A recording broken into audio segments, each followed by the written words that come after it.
नमस्कार, आपके साथ मैं हूं सुरभि तिवारी और आप देखना शुरू कर चुके हैं जवाब देना पड़ेगा। प्रयागराज उमेश पाल मर्डर केस में योगी सरकार की पुलिस का एक्शन लगातार जारी है।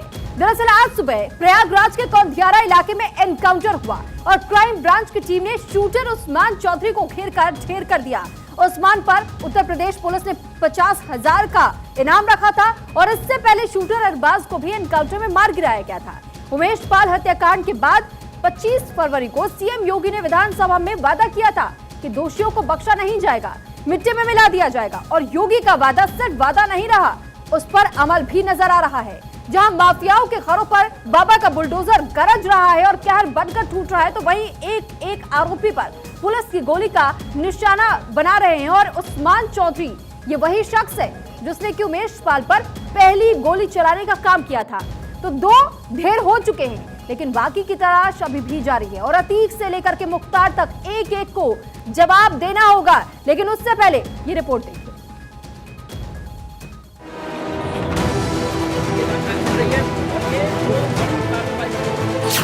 पहले अरबाज, अब उस्मान।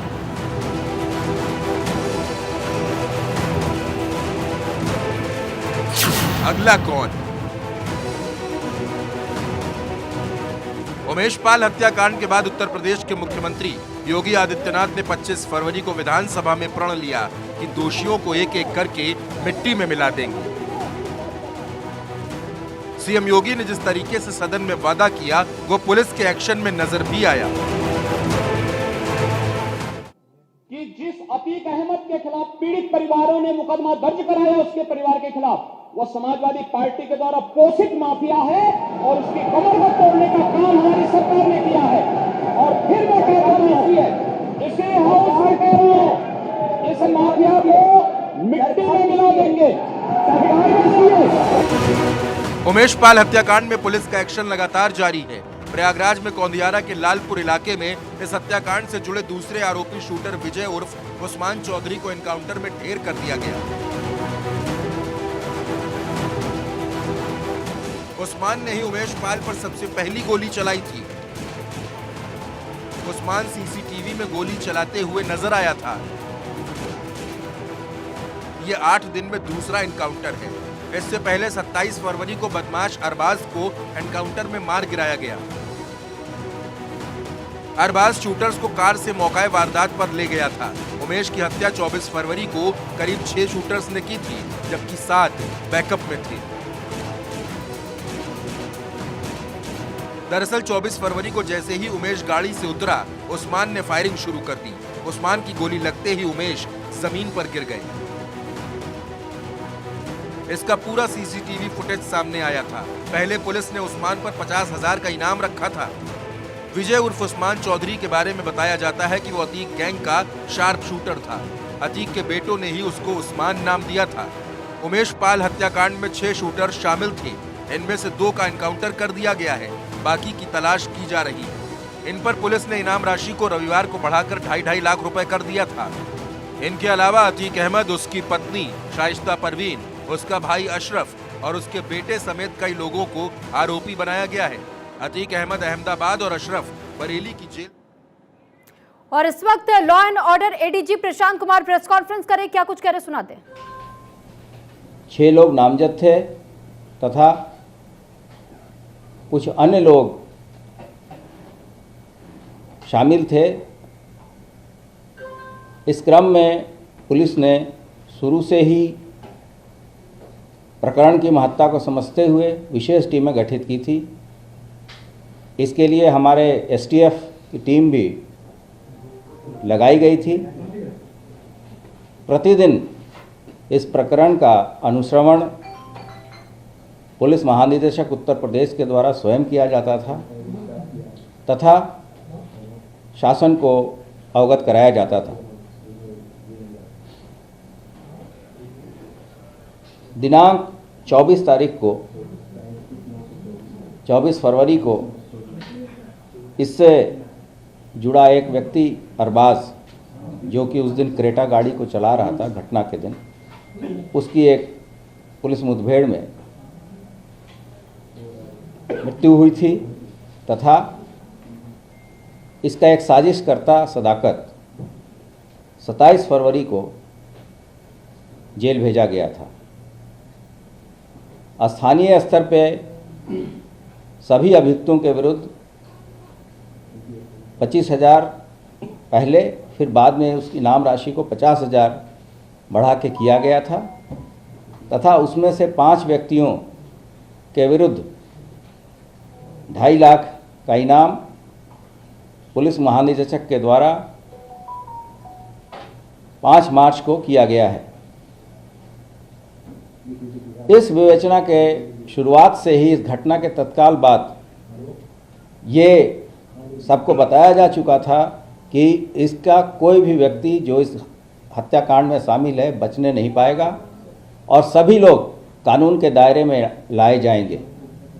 साथ ही साथ जो लोग ऐसे व्यक्तियों को छुपाते हैं या शरण देंगे वो भी इनको अभियुक्तों को छुपाने और उस हत्याकांड में मदद करने के भागीदार होंगे।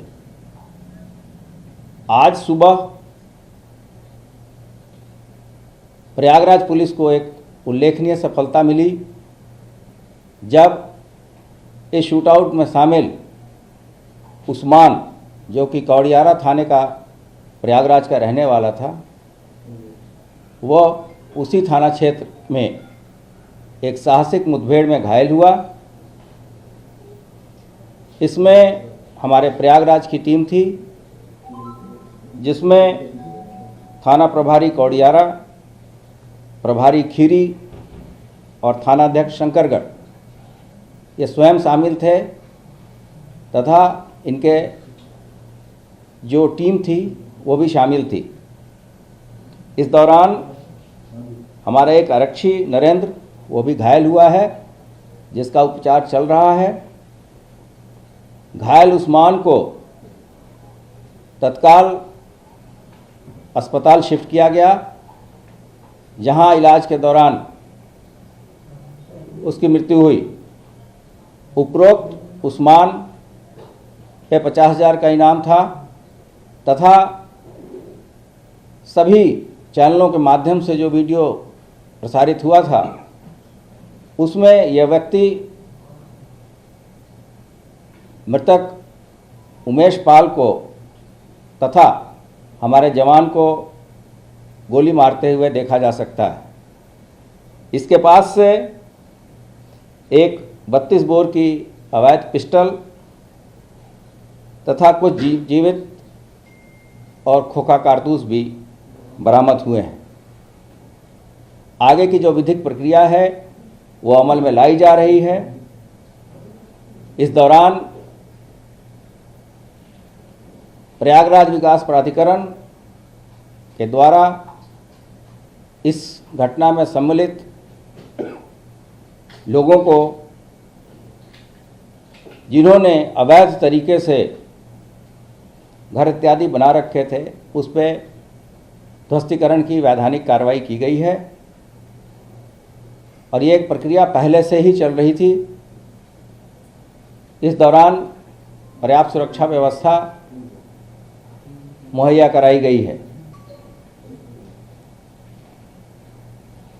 उत्तर प्रदेश पुलिस यह स्पष्ट कर देना चाहती है कि इस जघन्य हत्याकांड में जो भी व्यक्ति शामिल रहा है उसको कानून के समक्ष प्रस्तुत करने के लिए हम पूरी तरीके से प्रतिबद्ध हैं और हमारी सारी टीमें लगी हुई हैं। ये अभियुक्त जहां भी होंगे हम उनको गिरफ्तार करेंगे तथा सक्षम न्यायालय के सामने पेश करेंगे तथा जल्द से जल्द सभी एविडेंसेस कलेक्ट करके कोर्ट के समक्ष प्रस्तुत करेंगे तथा इनके सफल प्रोसिक्यूशन की हर संभव प्रयास करेंगे। धन्यवाद। कुछ ऐसे जो अभियुक्त हैं जो इस घटना में शामिल थे वो नेपाल भी गए, जिनका सेंट्रल एजेंसीज की भी मदद लेने जा रही है पुलिस। ये सभी विवेचना के बिंदु हैं। वैसे हमारा सभी एजेंसी और सभी जो अन्य राज्य हैं सबके साथ हमारे अच्छा समन्वय है और रियल टाइम बेसिस पे हम इंफॉर्मेशन की शेयरिंग करते हैं। ये एक जनरल मैं बता रहा हूँ, और जहाँ तक इस घटना की विवेचना से संबंध है उसमें विवेचना चल रही है, और मैंने आपको स्पष्ट किया है कि अपराधी जहाँ भी होंगे हम उनको ढूंढ निकालें। विजय चौधरी बता रहे थे कि उस्मान, सर विजय चौधरी या उस्मान वाला बता दें जरा, इसका नाम क्या है? विजय चौधरी है, इसका नाम परिवर्तन भी करवाया गया था जी। उस्मान जो है जिसका नाम विजय है, वो क्या उसका धर्म परिवर्तन भी करवाया गया? वर्तमान में पूरे घटनाक्रम में जो सदाकत इत्यादि की गिरफ्तारी हुई और अन्य जो साक्ष्य एकत्रित किए गए हैं उसके हिसाब से ये उस्मान ही है, और जो प्रश्न आपके द्वारा पूछा जा रहा है इसके बारे में गहन विवेचना चल रही है। जब चीज़ें पुष्ट होंगी हम प्रेस के साथ शेयर करेंगे। अति कीमत का लड़का असद कब तक पकड़ा जाएगा? हम सभी नामजद अभियुक्तों के गिरफ्तारी का जल्द से जल्द प्रयास कर रहे हैं और जल्द से जल्द उनको हम गिरफ्तार करके सक्षम न्यायालय के सामने पेश करें। तो ADG law and order Prashant Kumar को सुन रहे थे आप, और उन्होंने खुले तौर पर यह कहा है कि जल्द ही जो आरोपी अभी तक पकड़े नहीं गए हैं उन पर भी शिकंजा कसने का काम किया जाएगा। हालांकि अब तक 2 लोगों को ढेर कर दिया गया है और साथ ही साथ कई ऐसे आरोपी बताए जा रहे हैं जिनके अवैध अतिक्रमणों के खिलाफ भी बुलडोजर एक्शन जारी है। तो चलिए अब बहस की शुरुआत करते हैं, और साथ ही इस चर्चा में इस वक्त हमारे साथ कुछ खास मेहमान हमारे साथ जुड़े हुए हैं। सर्वेश पाठक, आप राजनीतिक विश्लेषक है, बहुत स्वागत है आपका भारत 24 पर। आरबी उपाध्याय जी, आप वरिष्ठ पत्रकार है, बेहद स्वागत है आपका। और अमित मिश्रा, कंसल्टिंग एडिटर, बहुत स्वागत भारत 24 पर। तो देखिए, सबसे पहले तो मैं रुक करना चाहूंगी सर्वेश जी आपका, क्योंकि देखिए आप जब राजनीतिक विश्लेषक है तो मुख्य तौर पर जानना ये अहम हो जाता है कि जिस तरीके से 72 घंटे का टारगेट दिया गया कि 72 घंटे में उन आरोपियों की पहचान की जाएगी। योगी आदित्यनाथ ने विधानसभा से दहाड़ लगाई थी और यह भी कहा था कि मिट्टी में मिलाने का काम किया जाएगा। मिट्टी में मिलाने का जो एक एजेंडा हम कह ले, जो विपक्ष ये कह रहा है कि बीजेपी की तरफ से तैयार किया जा रहा है, बुलडोजर एक्शन को लेकर के एजेंडा चला रही है बीजेपी, ऐसे में राजनीतिक मोड़ किस ओर जाता हुआ नजर आ रहा है?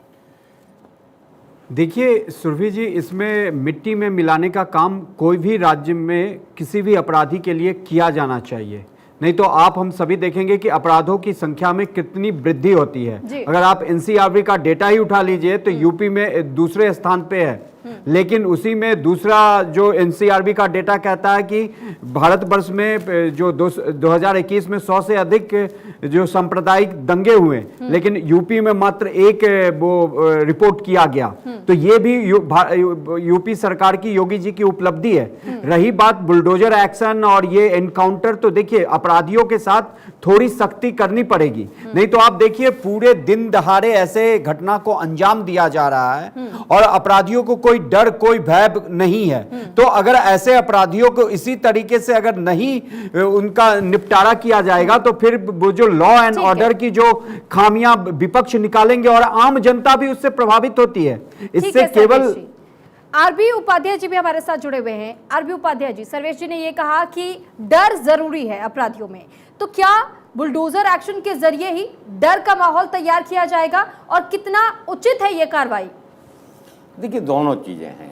देश संविधान से चलता है और संवैधानिक प्रक्रिया से चलता है। मैं मानता हूं कि कोई भी अपराध करता है उसे सजा मिलनी चाहिए, और ये दायित्व है चुनी हुई सरकार का कि जिस तरीके से 24 तारीख को दिन दहाड़े हत्या की गई, उससे जो शासन, प्रशासन और सरकार सभी कटघरे में खड़े हो गए थे। लेकिन ये सिक्के का एक पहलू था जो सर्वेश पाठक बता रहे थे। सिक्के का दूसरा पहलू भी है कि जब पुलिस ही न्याय करने लगेगी तो मैं समझता हूं फिर न्यायालय की जरूरत नहीं रह जाएगी। ये देश है, अगर मान लीजिए किसी ने कोई गुनाह किया है तो उसको सजा न्यायालय देगा। अगर पुलिस ही पकड़ेगी और सजा दे देगी तो मैं समझता हूं औचित्य खत्म हो जाएगा। तो यानी कि आरबी जी, आप ये कह रहे हैं कि कहीं ना कहीं कानून व्यवस्था में जो लूप होल्स है उन पर सबसे पहले फोकस किया जाना चाहिए। चलिए इसी पे एक रिएक्शन में लेना चाहूंगी। वेद भूषण जी, आप रिटायर्ड एसपी हैं, हमारे साथ जुड़ चुके, बहुत स्वागत आपका भारत 24 पर। ऐसे में मैं वेदभूषण जी ये समझना जरा चाहूंगी आपसे भी कि अब देखिए जिस तरीके से इस पूरे मामले को देखा जा रहा है, कहा जा रहा है कि कानून व्यवस्था में लूप होल्स है, तो इस व्यवस्था को दुरुस्त क्यों नहीं किया जा रहा है? अतीक अहमद के गुर्गों की सूची तो पहले से पुलिस के पास थी ना, हत्याकांड का इंतजार हो रहा था क्या?